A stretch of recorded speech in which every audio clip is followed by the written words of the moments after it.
Hey, yo, it's Dom McD'Angelo. It's a Thursday, and it is Rumor and Innuendo. I'm here with Mr. Robert Karplus, WD Creative _ish. Robert, happy Thursday to you. How you feeling? We missed you yesterday, man. Yes, apologies for that last minute scheduling hiccup popped up, and I had to go.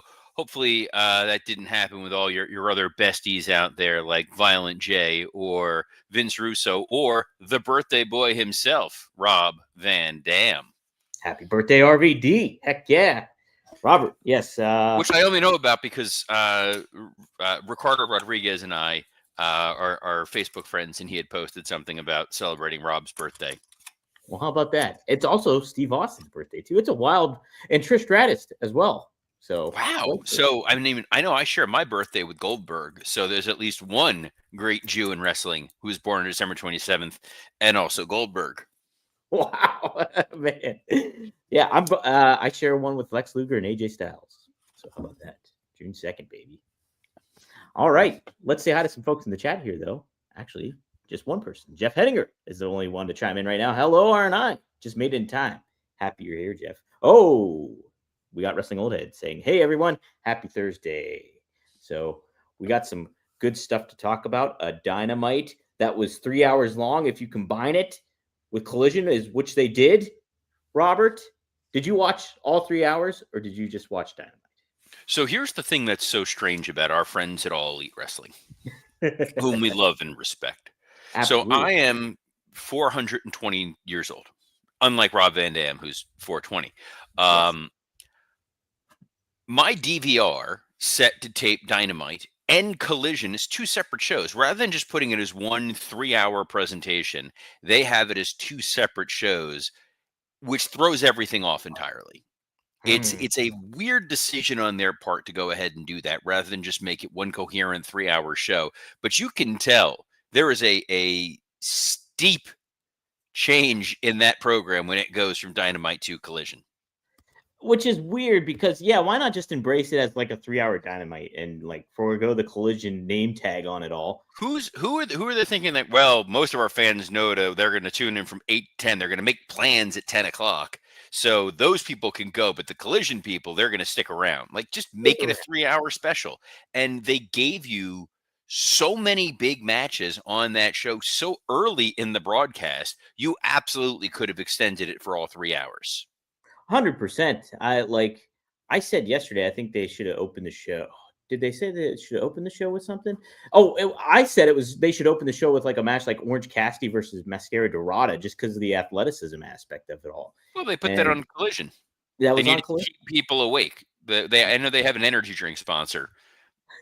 Maybe that's it. Maybe that's their strategy. And it worked because I'm not drinking their energy drink. I'm drinking my delicious peach Celsius. Not a sponsor, just something I enjoy. Is it still Woo Energy that they have as their energy drink? No, they don't. They don't still have you couldn't get the Woo Energy.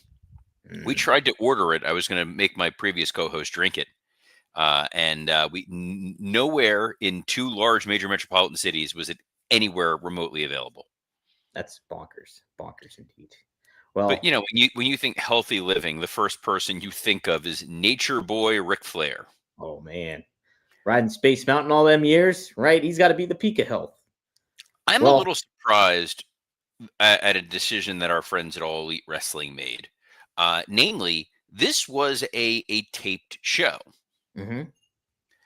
And we had talked about a week or so ago, like, are they going to the UK? You may have talked about it with Scott. I may have just yelled it out into the ether. I said, MJF had been posting some things on social media that made it feel like he was going to potentially return sooner rather than later. And I go, there's no way they're going to have his big surprise return occur on a taped show so that it's out there on the internet. And then you're sitting there watching a segment where it's pretty lame duck when you know the big surprise. But they proved me wrong, Dom. They sure did. They went ahead and gave it away on a pre-taped show. Well, I mean, I did not know because I didn't know, like, I didn't tune in and figure out that, I didn't read the spoilers, basically is what I'm saying. So, I didn't read the spoilers, but I did see MJF was trending on X. And unfortunately, the primary reason why I go click if someone's trending is oh no, what did they say? Or, oh no, are they still alive? That is very true. Denzel Washington gif where it's like, No, but that's hilarious. yeah. So when it was like, oh, MJF surprise, I'm like, what the bloody heck? Because they're in the UK. We're talking Dynamite. So that's what we have on the run sheet here today, correct? That is correct, Robert. And And I gotta pull up the old notes on the old phone. right. Well, the show did kick off straight with a match. It was John Moxley. It was Roderick Strong. And John Moxley, he ends up getting the win. He's now has 6 points, is in contention now. I did not know that he was advancing that highly already. Last week, we just saw he was down and out on his luck, and now he's back on track, Robert. Do you like this storyline going on with Mox? John Moxley is the most compelling babyface they have in AEW. Yeah. He overcomes the early adversity in the tournament. He overcomes this fear of submissions that was going on, and he beats Roderick Strong. And then during Collision, cuts the second most compelling babyface promo I've seen from John Moxley this year. The first was, I think it was a week and a half ago, where it was about, as long as there's one grain of sand left in that hourglass. The hell are they doing? The dude like murdered Bryan Danielson. He murdered Darby Allin. He murdered Sting. But, now he's a baby face because I think they realized, oh man, we definitely need John Moxley on TV in order to preserve ratings. And we're not going to split up the Death Riders. So let's just go with plucky underdog, babyface, grizzled veteran John Moxley. Do you think this is more of an indication that they are splitting up the Death Riders and we're eventually just going to ultimately get an official John Moxley babyface turn? But like AEW just is not good at laying out what happens, that this is what we're stuck with right now. They just let things sort of fade away and then suddenly revisit it. Like, correct me if I'm wrong. The Young Bucks, Kazuchika Okada, and Jack Perry were an evil stable, all working together. Then it just like went away. One day people woke up and radio was television. So that's sort of what I feel like is going on here at the moment. I think it's also because you have the Don Callis family, who's very much a dominant stable on the show because they fill a number of segments. And then you have the Ops, who in theory is a dominant stable because Samoa Joe is the AEW world champion. So they then looked and like, well, we got this other stable that's got Danny Garcia and Wheeler Yuta. Yeah. And a babyface Pac now. And a super hardcore babyface Pac and a world champion in another company, Claudio Castagnoli. It's just, sure. Yeah. I don't really have a whole lot to comment on it. I like Moxley is fun. I do like him, like the fact that he's the only former champion in the tournament and stuff. So it does add an element of that kind of intrigue to it. But ultimately, you still don't know what the end game is with this tournament. Like, are you just the Continental Champion? Will you be the Unified Champion? What's the deal? I don't get it. I mean, three people you definitely can't ask would be the Hurt Syndicate, who apparently have vanished into an abyss over the last several months. Well, you can ask Shelton, because wasn't he in the Battle Royal tonight? This last night? But the fact that the Hurt Syndicate was like a thing. Yes. And it seemed like they were teeing up that Lashley was going to have eyes on going after the world title, and they were going to have issues with the Ops, and they were feuding with Ricochet and his stable, and then just kind of gone. This is seriously, this is like the Achilles heel constantly of AEW, is just having stars show up, making them feel like maybe a big deal starting off, and then they're just gone.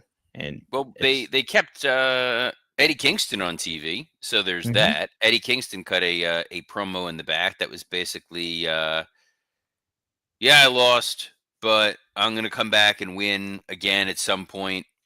You do you. Merry Christmas. It's kind of what it felt like, a Christmas card that you see on television, like during like the mid-90s or something. That's what it felt like. Hey, we had a winner take all, $1 million winner take all, Robert. It was the Elite. It was the Don Callis family. And the winners did take it all. That was Omega, Matt and Nick Jackson, friends again. They pinned Hechicero. Could you believe it? As they defeated him. Totally stunned. If you would Yes. have read off the names, Matt Jackson, Nick Jackson, Kenny Omega, Kazuchika Okada, Konosuke Takeshita, and Hechicero. Gee, I wonder who's taking the pin. I think Hechicero may actually be Spanish for taking the pin. Taker of pins. That could be very much it. Like a criminal and a hot topic. He's the taker of pins.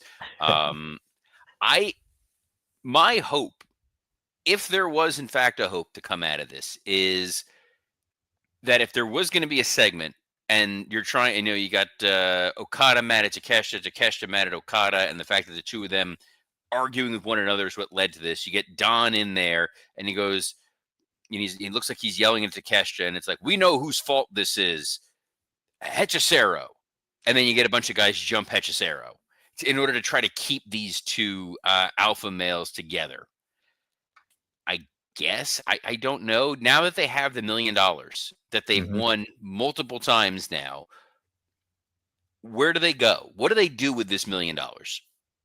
Yeah. What is the storytelling element of all this? And I think another thing this match was in the middle of the show. You could have ended the show with this, your Dynamite. That's why I'm saying this could have been the tail end of stay tuned for Collision, and you're going to see this match. And then you could have done the World Tag Title match right here in that spot. Absolutely. And again, I think I know you're not a fan of the Young Bucks, but for better or for worse, they're one of the ambassadors of AEW, where it's just put a highlight on these guys, put a highlight on Kenny Omega, because they are the elite in the all elite wrestling aspect of it all. And they just really very much, sometimes by their own volition, feel like an afterthought. I think that you could have had the $1 million main event, which, by the way, it was $1 million prize in a country that uses a different currency. Oh, that's true. That's true. Just, putting that out there. But it was a match in the middle of the show, and then fear not, because it had a definitive finish, and now the storyline is over. And then, oh no, they all just beat up Kenny and the Bucks, and then Kenny pulled out a broom. What the heck? What is going on? Well, he was the cleaner. That's true. That's true. And he may also be Mrs. Doubtfire. Maybe that's the next reinvention of Kenny Omega is Mrs. Doubtfire. Whatever. Well, I think all that extra padding may keep him safe. So yes. All for it. Next segment was a tale of two segments. So they brought out Hangman Adam Page, who said nothing. Nothing. Absolutely nothing. He is the king of filibustering and talking without talking. Then there was Swerve, who's basically trying to find every way possible to say, I am gassed to the gills, without admitting I am gassed to the gills. And then there's Joe. And it was like Hangman's promo was it was so strange. I got to take a phone call. I'll be right back. Apologies. That's okay. It was strange, though. I will add that, Joe, his presence was captivating. Swerve's presence was captivating. Hangman was just so flat. There was no substance to it. Joe, almost kind of in a way, just felt like a babyface, champion, because he's got that cool factor. He's great at facial expressions. I don't Joe just feels miscast as this heel champion. It doesn't seem like it's going to add value with Hook and my goodness, Powerhouse Hobbs. I feel like everybody would be positioned in a much better situation in the ops if there were baby faces. And Hangman, sure, he's a baby face just there, and you are not getting what made Hangman so intriguing in the earlier days, where he was a little quirky, he was a little unpredictable. Now he's just this flat, paint by numbers champion is what it feels like, and it doesn't do him any favors. And thank goodness MJF did show up, because it made all these elements of what they're supposed to have at my goodness, what's the name of the Year's End? World's End. That's what it is. World's End pay-per-view, a little bit more intriguing because you can have uh, like I know Robert and it being pre-taped and stuff like that. It kind of gave away what happened with MJF and stuff, but at the same time, he elevates everything. He's somebody like I was talking about appointment television when it came to like a CM Punk or Cody Rhodes in AEW.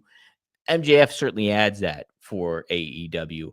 The only issue is, like WWE is currently going through, they may have a monster heel like in Gunther, and now they have a real top heel back in MJF. But who is going to be that big face of the company dance partner? AEW has been much worse at putting a spotlight on one particular person and making them feel special. It's just like shifting in and out. When Hangman had his title run, it's just like there he is. He's just part of the course for it all. And so, and like Swerve has that element to him too, I think, where he can be a top face for sure. But I don't know. I don't know what is kind of missing with that top babyface connection with Swerve. Part of maybe what I feel is a lot of these stars, and I said this on my show with RVD, was that they feel very attainable nowadays. Like you interact with so many of these talents on social media; they're very accessible in that regard. I think being on social media can take away a little bit of that element of intrigue and stuff like that. Whereas, I don't know. I don't think Swerve has ultimately gotten a consistent platform to show himself as a top babyface either. So it's just, there's a lot of different things coming into play when it comes to this that, and AEW is snake bitten. I feel it's really snake bitten just because of who they've lost over the years.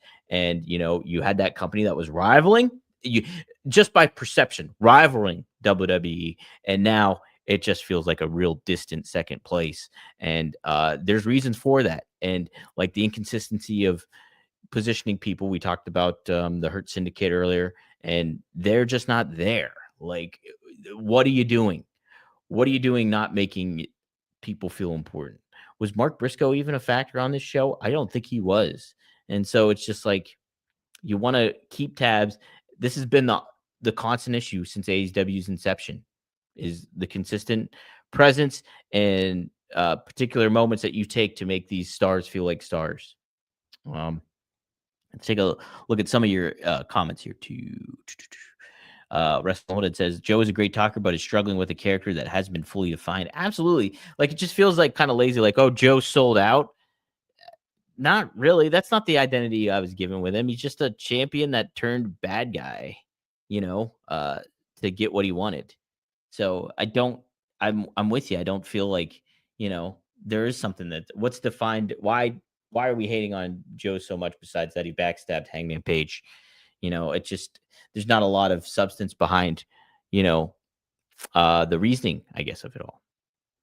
I'll pop Robert back on when he gets back up. But yeah, the segment was great because of MJF. I'd be interested to get Robert's take too on how he felt about what MJF had to say, because like he mentioned, I thought his digs were fun and MJF-esque. And I think honestly, like, some people raised a stink about him like name dropping like Diddy and comparing Swerve to Diddy and stuff like that. I think that's kind of what AEW needs, a little bit of freaking fire going. And like MJF kind of kicked it in the pants in the MJF fashion that he does. So I was okay with what he had to say. I thought it was entertaining. Like MJF is gonna walk that line of like, what is appropriate and what isn't. And so I think the program kind of needed it. The segment ran long, but like when MJF was talking, I was invested. And that's what you need. And but the thing is, who is MJF's gonna, you think down the line, who's gonna be this MJF? I think AEW really has that problem. Like, Will Ospreay's a great baby face. He's hurt, obviously. But again, even when Ospreay was there, he wasn't positioned in the right manner, I don't think. I just like, there's just so many things that trouble me and frustrate me about this product, because I want to see both companies flourish, and it's just such a gut shot for me. And AEW also, I think, has suffered the gut shot of losing their talents like a Cody Rhodes, Bryan Danielson retiring, who wasn't on the card. Oh, yeah, that's right, because they were in London, or Manchester. And then CM Punk being the other one. And Jade Cargill as well. Ricky Starks, if you want to throw him in there too. Let's see. Wrestling Old says that Diddy reference was very layered because I think Diddy had a show called Diddy's House. Yeah, I wanted MJF to lean over to like whose house is it and like talk about Swerve's house getting burned down. I think that would have been pretty funny. Maybe you probably made that reference already, but shout out to Richard who's chimed in.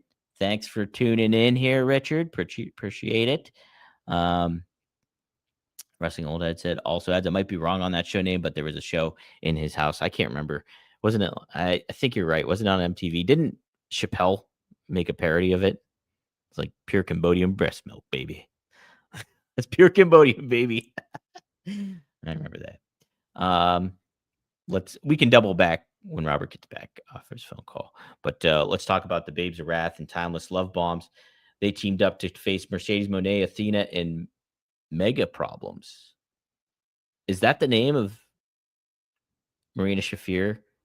See, this is the issue. I don't have any clue. There is no.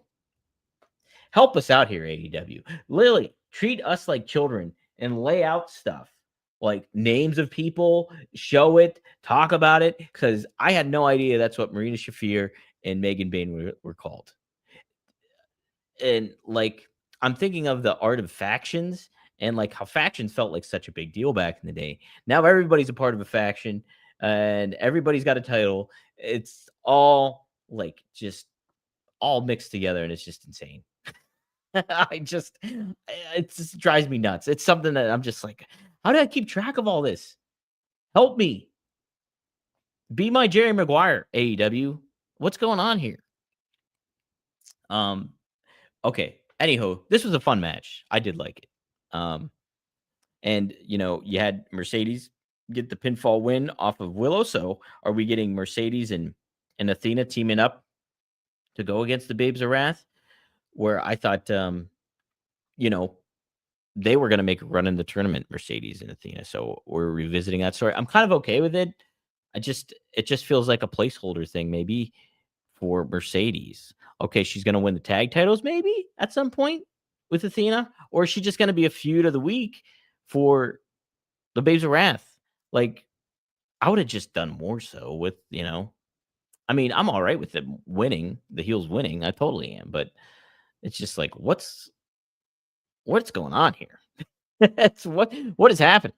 It's just like you would think maybe Marina or somebody would get the pinfall, so then you can have Bane and Marina, your Bane problems. What are they called? Mega Problems? What a weird name. Go against the Babes of Wrath. So, Wrestling It says odd choice to have the women's tag team champs lose a match a week removed from winning them. Yeah, that's another aspect of it all too. They just won the titles, and you're having somebody already take the pinfall. What's going on here? What's going on? So, all right. We also had the Gold League, Kyle Fletcher versus Pac. Fun match.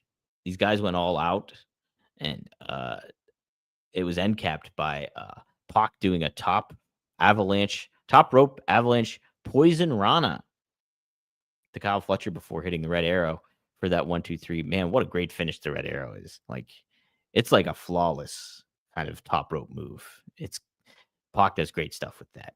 And so it makes you just think about Pac, and yeah, I'm kind of glad he got the win. But like, what are you doing here with the Death Riders? That's what it boils down to. Again, this is a heel faction, and like at least 2 of them are kind of positioned pretty, or you could kind of argue like 4 of them are positioned in babyface roles when it comes to Claudio, when it comes to Moxley, when it comes to Pac. Danny Garcia is another one too. But it's just, what's the deal? What is the deal with the Death Riders? Just end this freaking storyline. Can you just make it make sense? Wrestling all that pocket swerve, whatever they are talking, I hope it's legal. LOL. They're looking like walking action taking. Well, yeah, they're looking like walking action figures. Jeff Henniger. Robert has been gone a while. Is he doing C2 meth? I just imagine him like Charlie from that Always Sunny in Philadelphia, where Charlie's got the lines behind him, from the investigation. That's what Robert's doing right now. He's like, that's what's going down, Robert. Man. Oh, speaking of Robert, he is back. Boom. Oh, I just removed him. Hold on. Hey, Robert, welcome back. Sorry, but all of a sudden all I hear is you just saying do do do do do and like moving your hands, and I was like, oh, good, he's having a stroke live on air. No, I was saying what you were doing with the Continental Classic, trying to do math. Jeff I can't figure. No, that was what that call was about. That was for some reason people think during office hours or during a workday they can just call me during a workday. So I needed to jump off and take that call, and sadly, none of it was about MJF's glorious return. Yes, I talked about it, but I want to double back because I want to get your thoughts. What he had to say. I thought this whole situation, the title picture, the top main event aspect of it all needed a kick in the pants. MJF kind of gave it with what he had to say. I was all right with like the Diddy comments. I was all right with the digs he took at Samoa Joe. He made it fun. He made it MJF-esque, and I think that's what AEW kind of really needs right now. It felt like it was a different program entirely, and I think that's why I liked it. Yes. There was a safe route. There was a phone it into the end of the year route. There was what WWE is doing over on Raw route, which is we just want to get out of the rest of the year and we'll focus on 2026 and 2026. MJF showing up in there as plugged in and as engaged as he was and calling out how terrible everything else has been on this program. It felt like you could use this iteration of MJF as a babyface, as a heel, and not change who he is. Mm-hmm. And I think that they wanted that flexibility because I think the audience is confused with, wait, why are Hangman and Swerve getting along okay? Hangman does sound like a bitch, which has been a problem of his for quite some time, that he does not sound like a real babyface. No. When he talks, there's a whiny, complaining element to it. He's almost like a shorter Drew McIntyre in the way that he's been talking.